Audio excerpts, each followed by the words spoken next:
All right, fellow rowers, so quick vlog today for day number 20 of my training. Yesterday was a recovery day for me, long day. I actually planned to get in a longer row yesterday, but just got busy and threw in a quick 15 minutes at the end. It was probably like 7:45 at night. Came in today, it's beautiful outside, it's warm, it's sunny, and I was really looking forward to getting in a workout, but not as planned. And so but I wanted to chat about it. I had actually kind of recorded before that with kind of what the plan was going to do some AT, so some anaerobic threshold for the first time, and talked a little bit about that, and then hopped into the warm-up and just wasn't feeling great. So, you know, upper body just super kind of stiff, especially in the shoulders. Just seemed like carrying a lot of fatigue in there right now.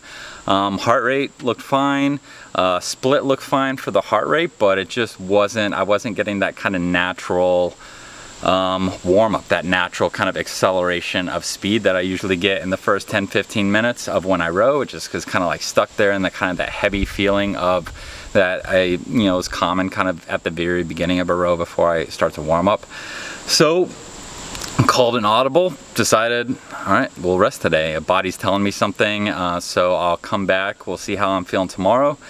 If I'm feeling a little better, I'll dive into that workout tomorrow. But it's one of the great things about training on your own is just having that flexibility to really listen to your body. And it's so hard to do in the sport because so much of our sport is training in a team boat with other people, and you just can't, be making decisions based on what's good for you all the time. But it is a significant advantage when you're either training through the winter with your team, assuming that your coach has that kind of flexibility to do that and to kind of listen to what's going on and adjust accordingly. But certainly when you're training independently on your own, like I am and like probably a lot of you guys are, listen to your body. When it's time to rest, rest. When it's time to work, work. There's no reason to kind of train at inefficient time periods. And I think a lot of people just get married to that training plan, to what they wrote down a month ago or 6 months ago of what they should be doing on any given day,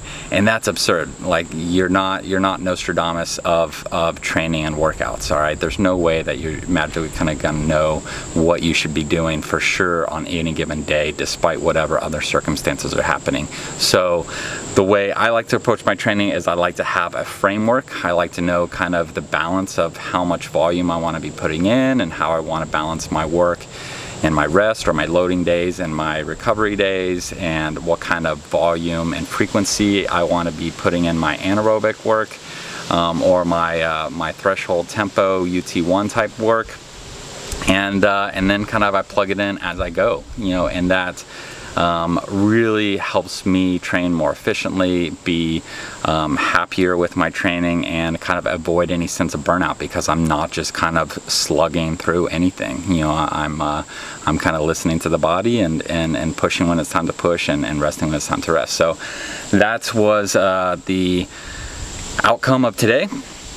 And I'll be back tomorrow, but want to kind of share that little insight with you guys, because I think that so much of our culture is just kind of push when things are tough, and that's definitely what you need to be doing, in the middle of a race when things are getting hard. But sometimes in training, you just got to make a decision that that your body needs to rest instead of work on any given day. And it's not a matter of toughness. It's just a matter of kind of making a decision based on the information that's been presented to you at any given time. So have that patience, have that kind of humility, to be able to kind of change the plan when it's apparent that the plan needs to be changed. So that's the feedback I wanted to share with you guys today. I hope it helps, and hope it helps you kind of pushing through and slogging through times when you should be resting and regenerating.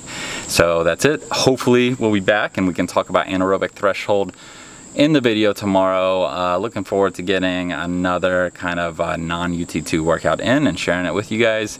But in the meantime, check out my heart rate training videos. I got 2 of them, put a ton of time in trying to kind of edit and fill out lots of info there. And so, hope you enjoy those, and we'll be back for the next video shortly.